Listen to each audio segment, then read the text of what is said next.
Good morning! Good morning! Come on, guys. I know the Buckeyes got trounced. I know that's why you're feeling badly. But you can change the way you feel by changing what you do. So, good morning! Good morning! How many of your teams won? How many of your teams lost? Man, there are a lot of losers this weekend. If you root for the Big Ten, you took it right in the solar plexus. So today, how do you get what you want in your life? That's our subject. How do you get what you want? Well, what you need to do in order to get that is to do something you don't think a lot about. And that is, you got to think about the benefit to others to get what you want. So today, a new phrase that we're going to begin practicing. It's not about you. It's about them. It's not about me. It's about them. This half of the room. It's not about me. It's not about me. It's not about me. It's not about me. It's not about them. It's not about This room says, It's not about me. It's It's about about them. them. It's not about me. It's about them. It's not about me. It's about them. one more! It's not about me. It's about them. That's it? That's the idea. But wait, you say, well, Derry, when I came in here, I was just thinking about me. I got this. Can I borrow this for a second? I got this because I'm thirsty.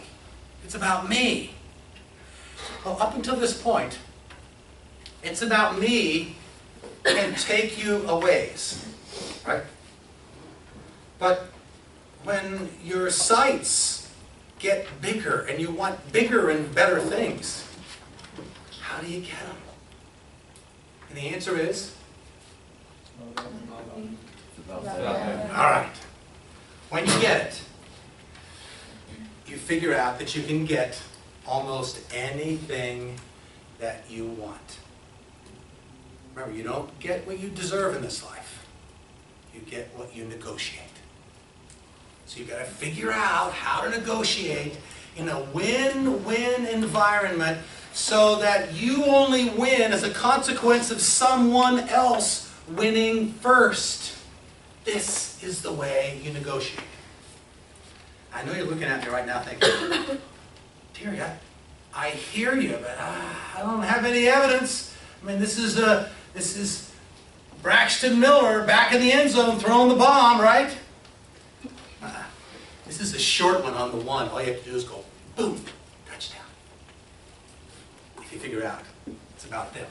Quiz first.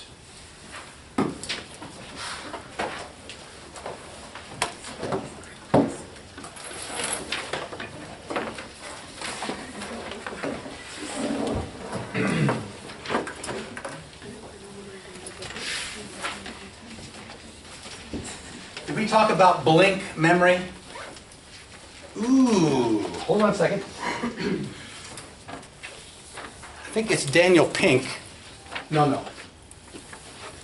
Another book, it's one of my favorites, is called Blink. It's called Blink. And it has to do with how to do well on multiple choice tests. So here's the idea.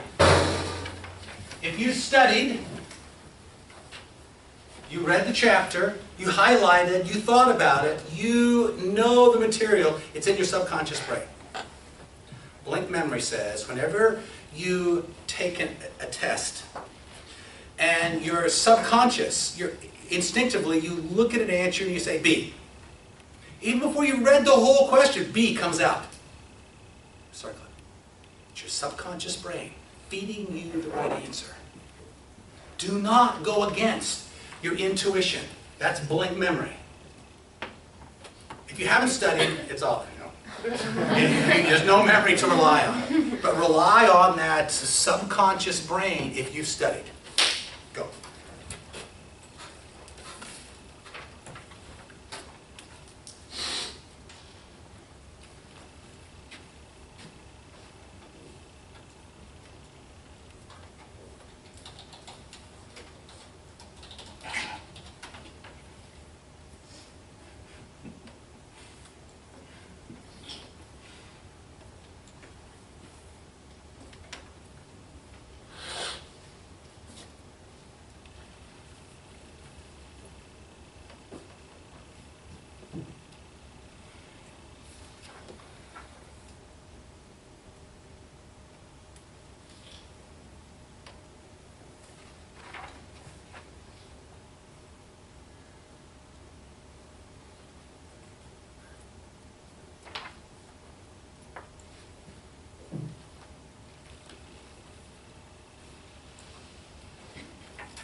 Anyone else need time? Pass them up.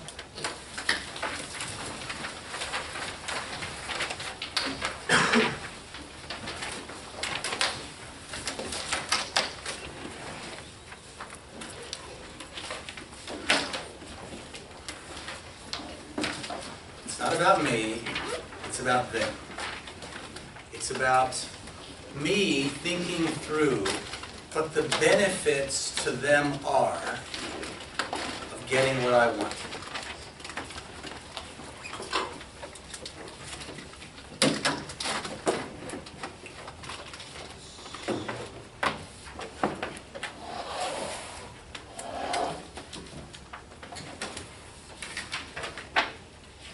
Who's going to click today? Miss Jones. D's usually click with gusto. Click. What characteristic listed below did Daniel Pink say is not descriptive of taking the high road in today's caveat venditor selling environment? Mr. Sells. What's he talking about in terms of this high road? What does that mean? Being honest. Well, in other terms other than the terms he used, what does the high road versus the low road mean? The buyer having just as much information as you do, and not trying to get anything. It's more generic than that. Someone help him. What's the high road mean? Having integrity. It is taking the road that will benefit both, instead of just benefiting you. It's a metaphor that just describes doing the right thing. So the question is, what characteristic listed below did Daniel Pink say is not descriptive of taking the high road? Honesty. Mr. What's your name? Right out of my head. Mr. Huff. Why is honesty important in business? Because of those trusts, as opposed to lying, which you get caught, and can't be trusted, can't have a relationship. Okay. Trust is the currency in building great relationships. So, but what's the benefit to the other person of you being honest, totally honest in your interactions with them? They're getting the information that they want. By asking me and I'm honest, they get What's the benefit to them? information. What's the benefit? If someone is honest with you and you take their suggestion, you act on their suggestion, what's the benefit to you? I get a good deal. I become better by knowing this information and being able to act on it. Mr. Orozco? It benefits you because the customer trusts you. Trust is the currency. You got to have trust. But what's the benefit? It is that they take the action that you suggested, and when you're honest, when they do it, it works. It benefits them. You say, buy this product. Now, if they trust you, if your mother says, buy this, you're going to like it. You trust your mom, you say, okay, I'm going to go out and buy it. Now, what happens if it doesn't work? Wait, what happened? It's my mom, I trust my mom. What went on here? It disrupts the entire mechanism because when you act on it and you don't get the benefit you expect, it reduces trust. See, George Washington had it right in his second inaugural address when he said, honesty is the best policy. It's just the right thing to do. Because when the person acts, they get the result that they want. This is why honesty, what's the difference between honesty and integrity? Mr. Alume. Difference between honesty and integrity.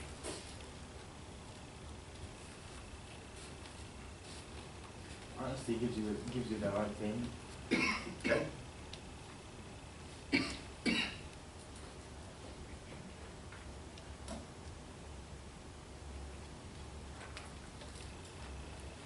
And make the customers trust you and deal with your game. Those are all the benefits.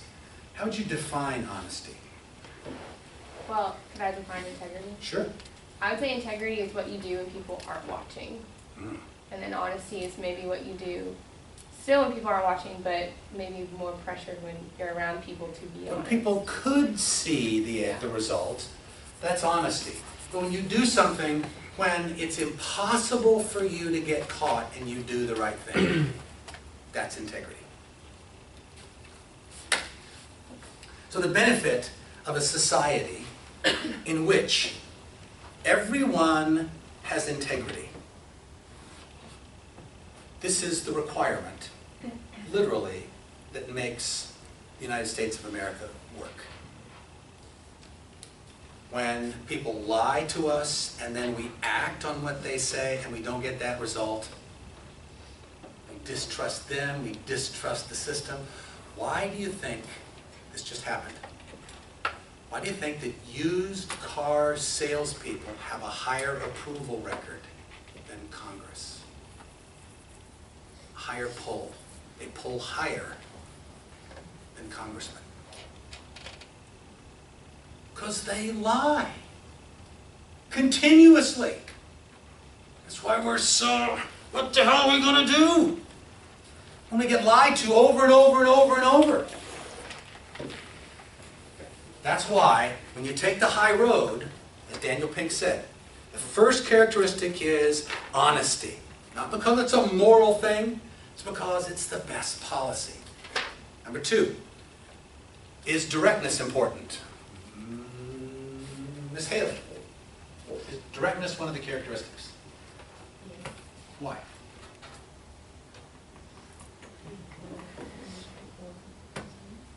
And how does that benefit them?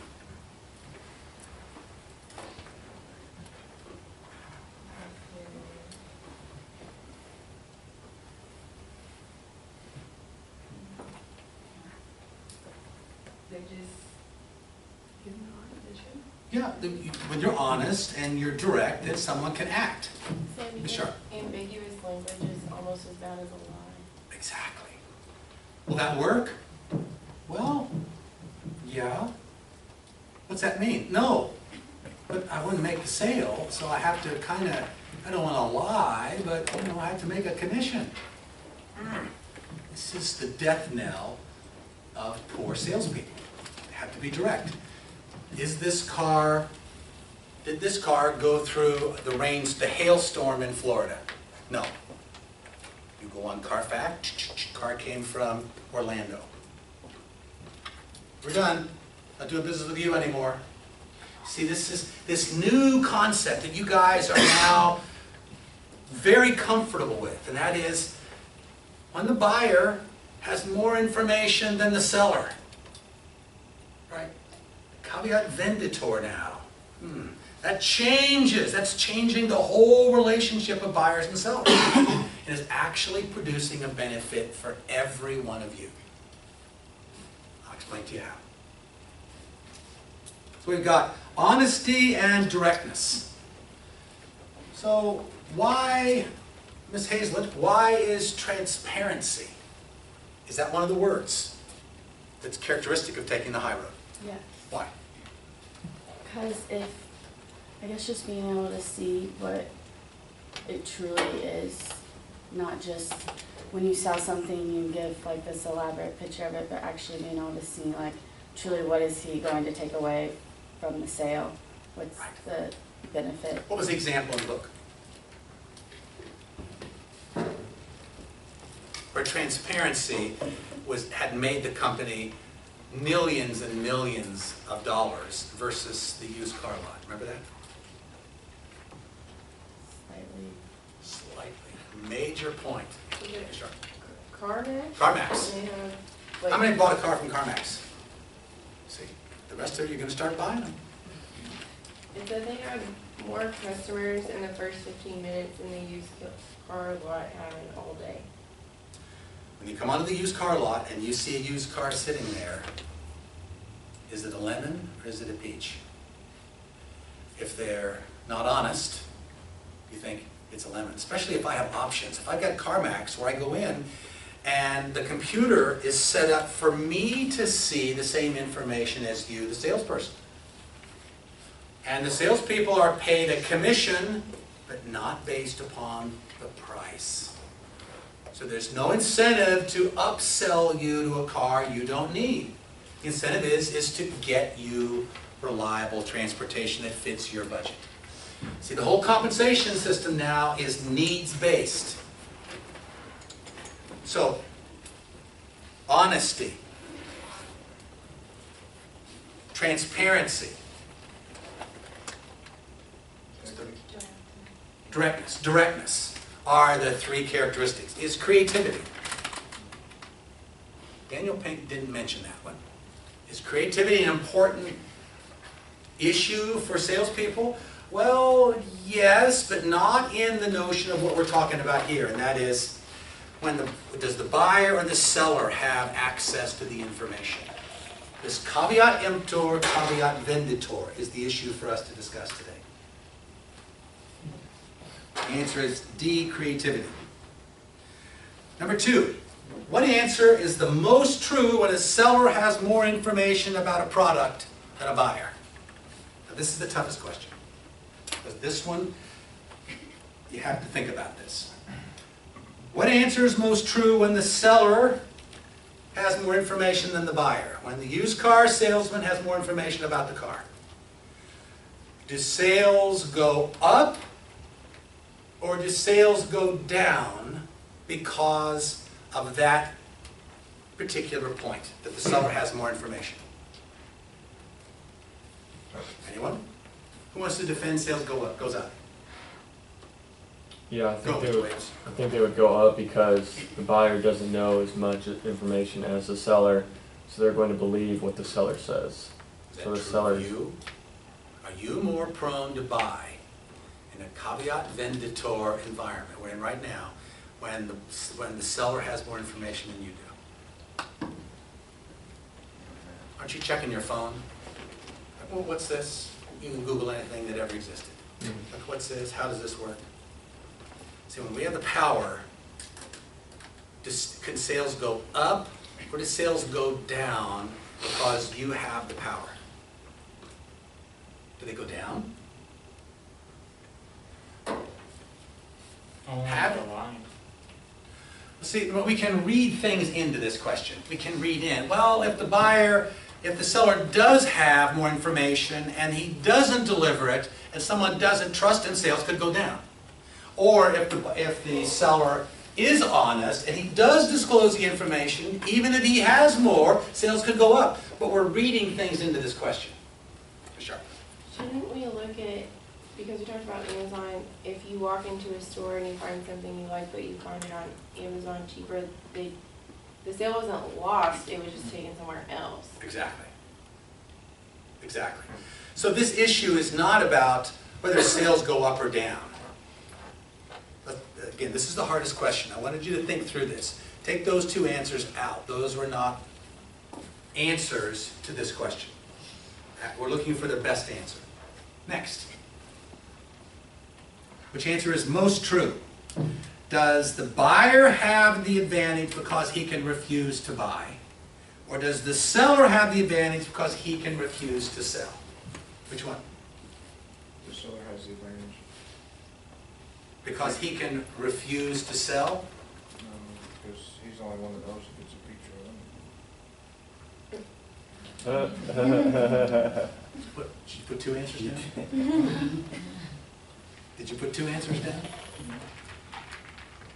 Question B is, the buyer, you're right, but question B is, the buyer has the advantage because he can refuse to buy, or the seller has the advantage because he can refuse to sell. But the answer is, only the seller can determine, if he has the information, whether the car is a peach or a lemon. That's the best answer. Why? Pierce. Because he's the only one that has that information, the customers do not, so they can't determine that. So it's incumbent then on him or her to be honest. Okay? That's caveat emptor, which is the buyer has to beware because the seller has all the information. Mr. Johnson. But given our current state of the caveat inventory, what about Carfax? I mean, shouldn't the buyer know if the car is a peach or a lemon? Yeah, In our current state? he should. He has access to it. So, I mean, how's that not? I don't know, some kind of thought. The seller would be the only one who knows. Oh, Saying hypothetically. no, we presupposed in the question. What answer is the most true when the seller has more information about the product than the buyer? We've made that decision. So it's not that sales can go up or sales go down. It's not who has the advantage.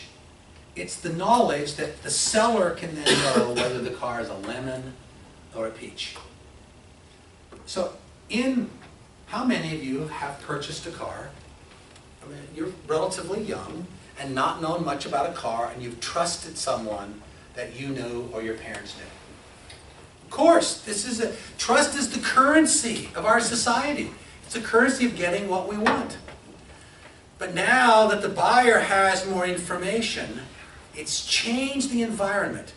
Does it make the environment? It creates in the environment the potential for good salespeople to succeed at a higher level. And it takes the slime bags who've acted immorally on the information that they've had, and it flushes them out of the system. That's what's going on right now because you have access to the information. I took it a step further. A friend of mine's father has a wholesale dealer license. And I know just enough about what's going on the wholesale market, and I wanted to buy a car. I decided I didn't want to buy it on a car lot or buy it from a dealer because I don't trust them. So now you can go on the wholesale lot. Here's what I discovered. If you have a user ID and a password, it's coming to us very soon because it's just user ID, password, have access to the system.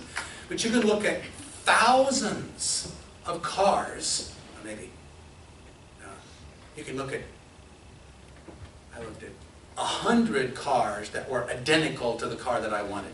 A 2013 Ford Fusion Black SEL. 100. All over the United States.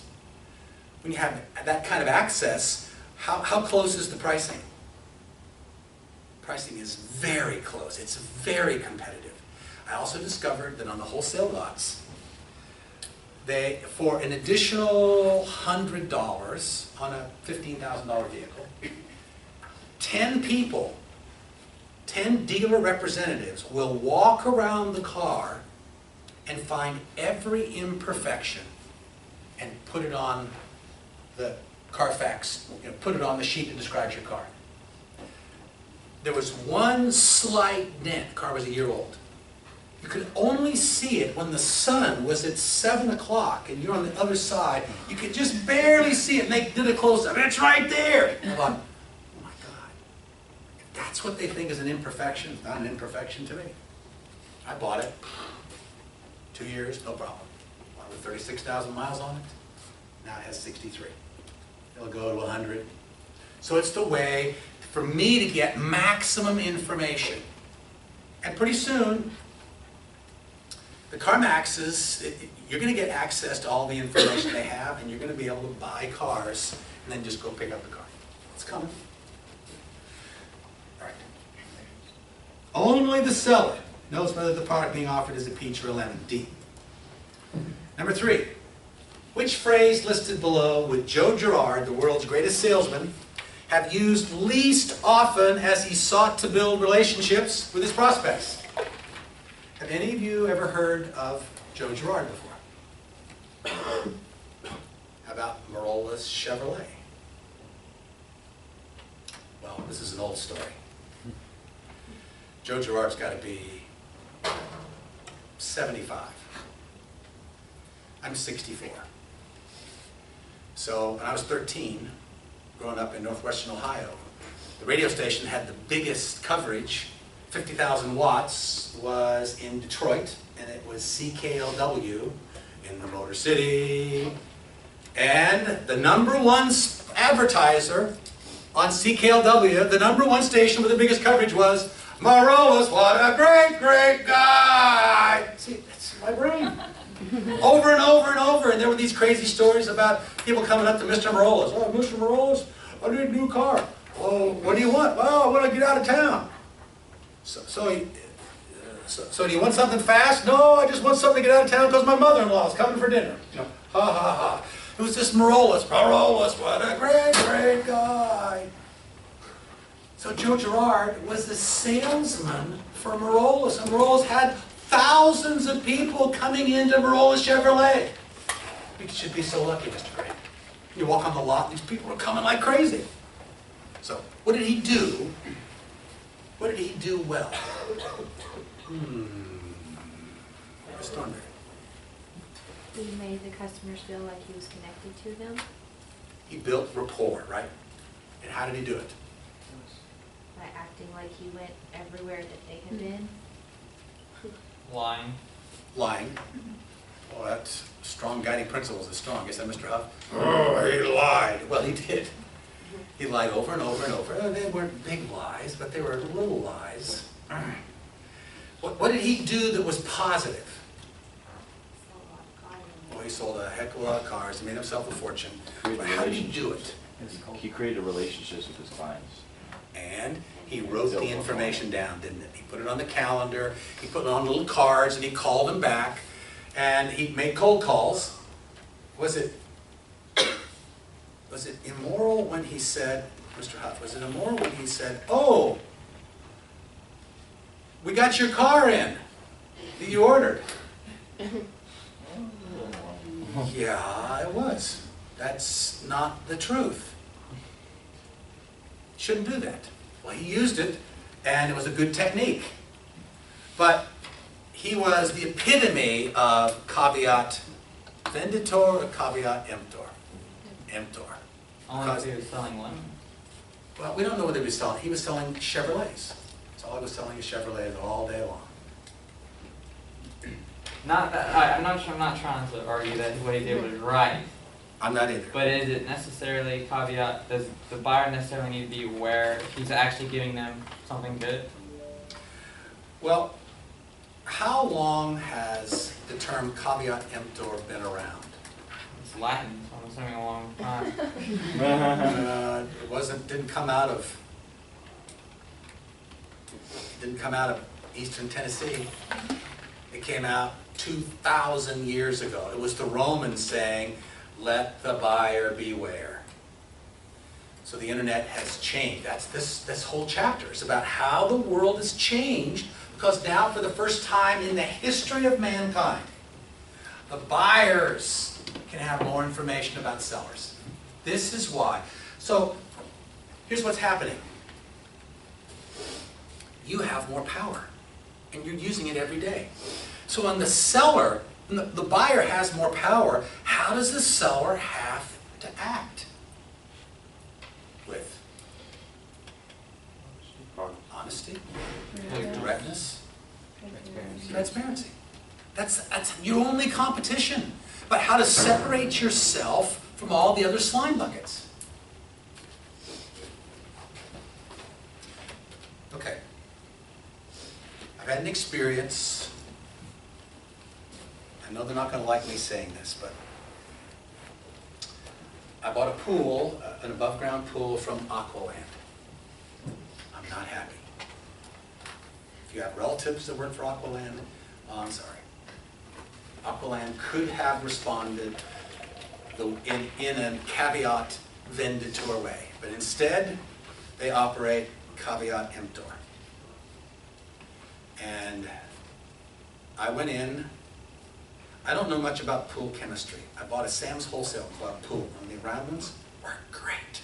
You put a salt system in it, man, you just look at the salt indicator, but every now and then you look, oh, it's 97, put salt in it, oh, it's 99, it's okay. That was all I did for 5 years. No chemicals. So they go, oh no, you can't put salt in the pool because it might splash over the side and the steel side of the pool might rust. Caveat emptor. I didn't know. So okay, I got the chlorine pool. Have you had a pool? Did you take care of it? No.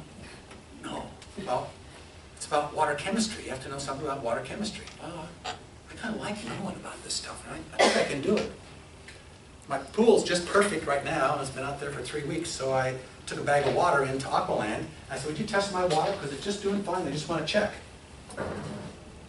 $40 later, I got this chemical for this. I got this chemical for that and that. And when I walked up to the gal, she didn't go, oh, hello, how are you? Thanks for coming in. How can we help you? She said, we test the pool's water over here. I'm a customer.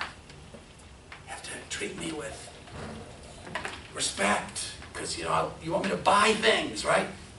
We test the water here. Okay, here's the sheet. Take 2 pounds of this, you do this, and then number 2. No, you don't do number 3. Let me do it. This is what you do. Caveat emptor. I'm nervous. I put the stuff in my pool, but I paid the $40, but I don't like the experience. So what do? In a Facebook world. Blog about it. I haven't. I haven't done it, but I should. I had a tweet right away. Aqualand, and then wham! Because that's what we have the capacity to do. It's why it's even more important today. It's not about me. It's about them. The camera's always on. In order for us to succeed in caveat venditor, we have to be ultra sensitive to the whims of others. That's the only way we can succeed. I talked to the owner of Aqualand, and I gave him some feedback. I've known him for 20 years. His comment to me was, oh, I've been in the business for 30 years. That's the wrong response. I don't care if you've been in the business for 2 centuries. I don't care about them. From a consumer standpoint, who do I care about? You. So they had better be ultra sensitive to me. They want my business. Okay, so Joe Girardi. So what phrase is used least often as he sought to build relationships? I've also fished for salmon near Traverse City, Michigan. Would he say that? Oh yeah. How about, where are you from? Nope. Yeah, he would. I'm sure he would. Where are you from? Oh, you're from there. My great aunt lives with you. Where do you live? That's a camaraderie. It's a rapport building. It's a better one. I'm curious about the other question. I have an aunt who lives near Wright-Patterson Air Force Base. Don't you just adore the weather in Maui? That's a Joe Girard. How about, what do you like most about your car? See, what's that about? It's about the person. One of the first questions you ask someone when you're trying to uncover needs is, what do you like most about the product or service that you're using now? It gives me that information to know what I'm going to have to do with my product and service to meet that expectation. Joe would never ask that. He doesn't care about that. Only the effect of we can lie to build some camaraderie. So, what does caveat emptor mean? Let the buyer beware. Easy one. Number 5. What 2 characteristics does Tammy Darvish look most for when she hires new salespeople? Miss Sweeney. I believe it was empathy and persistence. Why? Why are those the 2 that she used? You have to relate to the customer and see how they're feeling about something. make a relationship off of it, and just be persistent about figuring out what they want, what they need. You have to be persistent. When's the only time you can push somebody? When you're agitating. Very tough. Tough. When you're agitating them. Okay? That's the only time. When they know that something's good for them, I'm just not ready, I don't have the money, I don't want to spend all these excuses. When you figure out the need, you become a pit bull. If it's true, if you know that's what they need. Because they're going to appreciate it. You're agitating them. You're not irritating them. You're not trying to give them something you know they need, but they don't agree. Question, Mr. Snyder? I see your brow going down like... No question. Now, let's talk about empathy. This is a characteristic that I don't have. It's a function of my personality, and I know it. One of the reasons that I persuaded the manufacturer of profiles to give you a $200 profile for 15 bucks is to help you understand yourself, what you're good at and what you're not. And it's not, if you're not good at something, you just don't go, I'm not good at that. No, it's to acknowledge it, to say, I'm not good at that, so what am I going to do as a result? Because you don't want to let a limitation to hold you down. You want to counter it with some system so to defray any limitation. One of mine is empathy. We're going to learn from Daniel Pink, because he takes this concept of empathy and he broadens it. So if you don't, Mr. Beal. Mr. Beal's another person here that doesn't have a lot of empathy. It's not that he's a mean, ugly, uncaring person. But he just doesn't think about other people unless he gets something.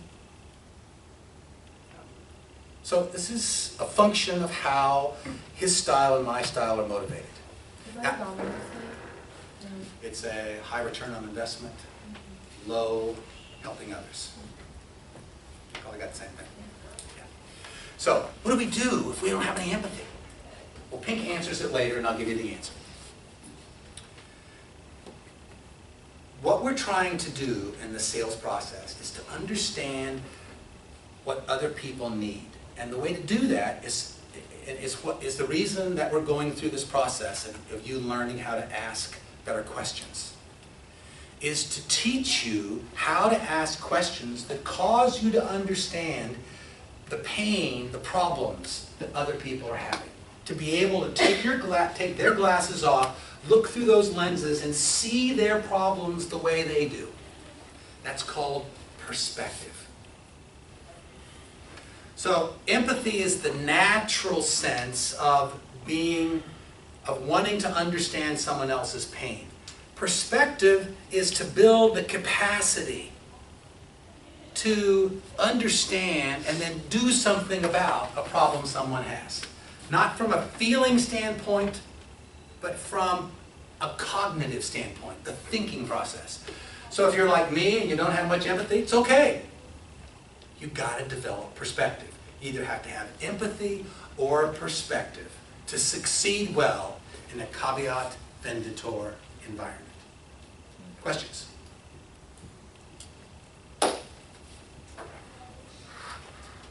Getting your teams. We've got 5 naturally right here. We've got 4 here.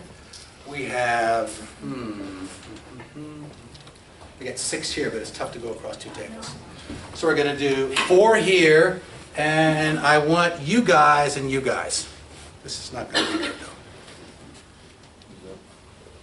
Okay, you guys are a team of 2. I want you 4, and you 5, right here. Okay, you're the teams today. all, I found Blink by Malcolm Gladwell. That's the book. So here's our issue for today. Each of us has a selling instinct, which means that anyone can master the basics of moving others. Everyone has a selling instinct. What does this mean?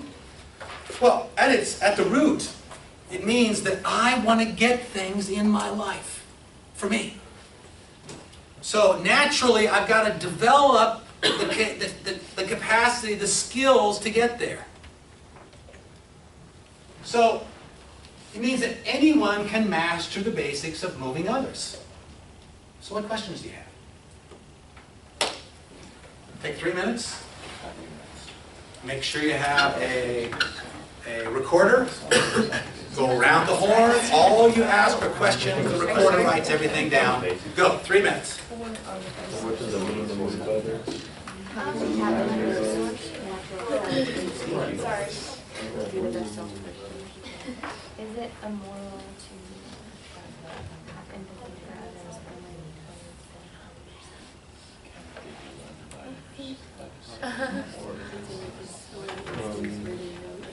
When will we know when it's time to move others?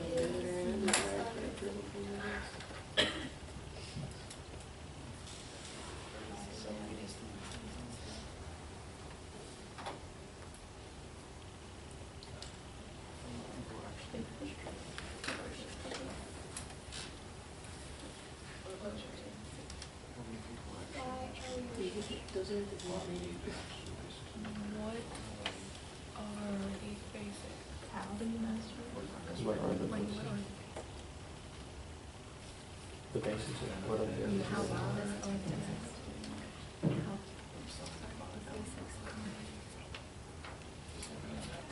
What's it mean?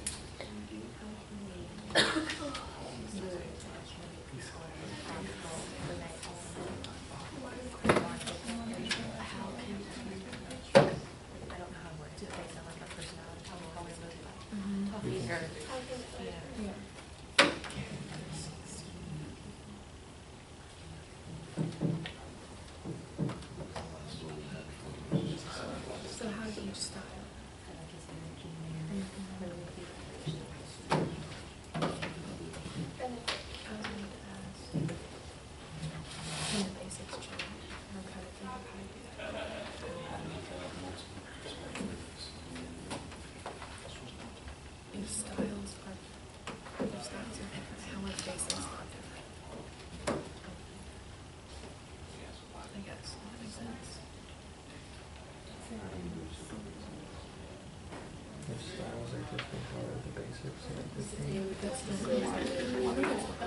Do we know that they're That's what I'm saying.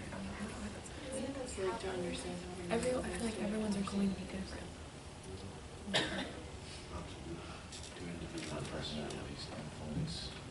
Why are some people's instincts more dominant than others? Because like I'm not.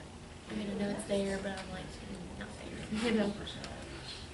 But some people sell everything.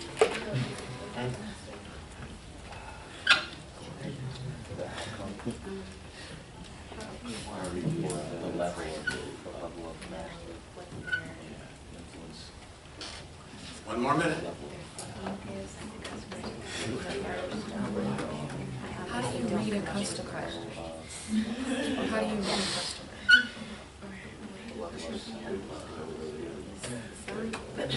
Selling is safe. Selling is safe.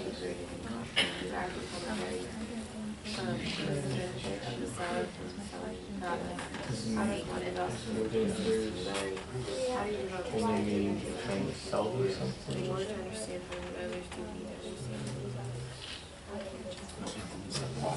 In different situations, there are different ways. Okay, prioritize. Text to 37607. Start with the number 902-234, followed by your question.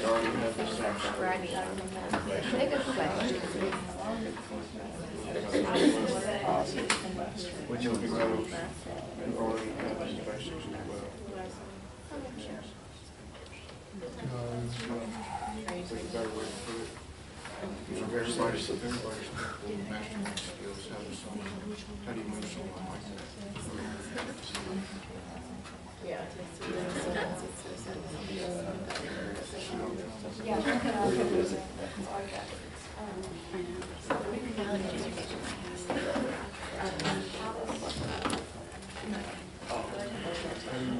Did you get the question?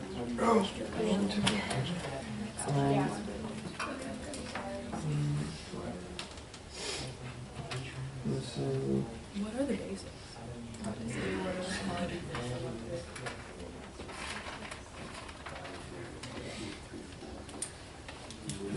When we know it's what the basics.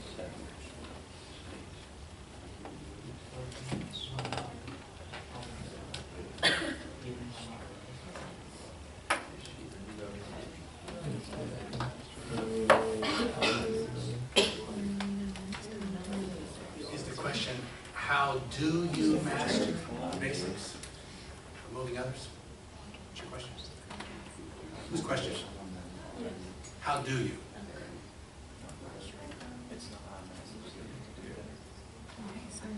So you have to do it's time to analyze it. Oh, I didn't think about that.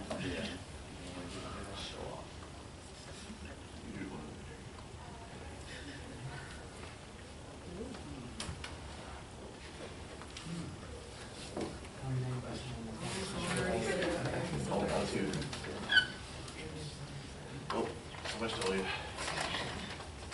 My number goes is this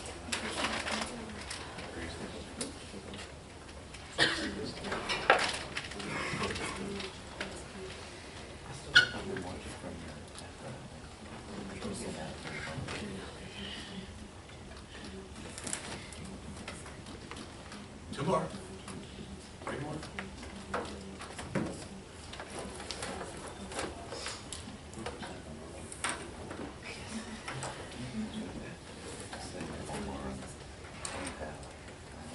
In order to understand how to move others, how critical is it that we understand what moves are? Is that what you mean? Or what moving is? Oh, it moves us. It moves us, Oh, sorry. question, but attack. Okay. How crucial is it that we understand what moves us? Oh, yeah. What creates the instinct to sell? Individual personalities have a big influence in the process of mastering moving others. Good questions. So, let's see. What are the qualities of someone who has effectively mastered the basics of moving others? So what do you think? They're honest, direct, Direct, honesty, transparent, Care about helping others. empathy. good integrity. Reliable. What's that? Or they act like this. Or they act like they care, even though when they don't, they convey. This is about perspective versus empathy. We can all do it. We don't have to have a heart of gold. We have to ask good questions that cause the person to say, oh, you do care. No, I didn't. I do care, but not from an empathetic standpoint. So we've got honesty, directness, transparency. Anything else? Reliability. Reliability, do what you say you will do. The palindrome. Talked about that, right? Do what you say. The acronym is a palindrome. Do what you say you will do. It's the magic in sales. You have to do it. Doesn't matter if you feel like doing it, you have to do it. What else? Charisma. Charisma? I think it helps. Does charisma work better in caveat emptor or caveat venditor? I think it works great in both. I I mean, didn't you're ask that still question. going to. I didn't ask that question. I asked in which one does it work more? Emptor, doesn't it? When I don't have enough information, but you know, you're really slick. In venditor, when you're slick, What's it feel like? I don't know something. Are you saying slick or charismatic? Because I don't think those two are necessarily the same. Okay, I'll buy that. I'll buy that. Charismatic. How would you define charismatic? It's hard for me to define that. Somebody who gets me to want to do something. It's Fun They to have- talk to. they invoke an emotional reaction in me to want to do something. Then you've just defined what great salespeople do. And that is to create the emotion in someone else, to deposit that emotion in someone else, and to get them to do something that benefits them. If you do it to benefit you, then you're a charismatic manipulator. But if you're a charismatic persuader, then charisma works. But it's about, charisma is how you do it. It's not a principle of doing it. And the principles we're talking about are openness, directness, honesty, do what you say you're going to do. Okay. One more. Okay, I like this question.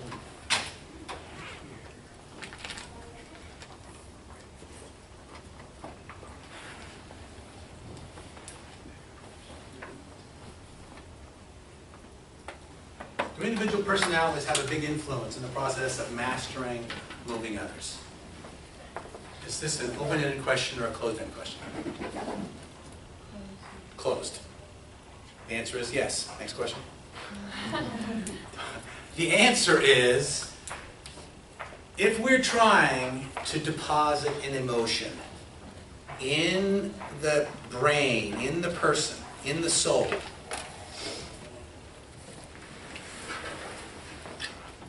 the personalities do play.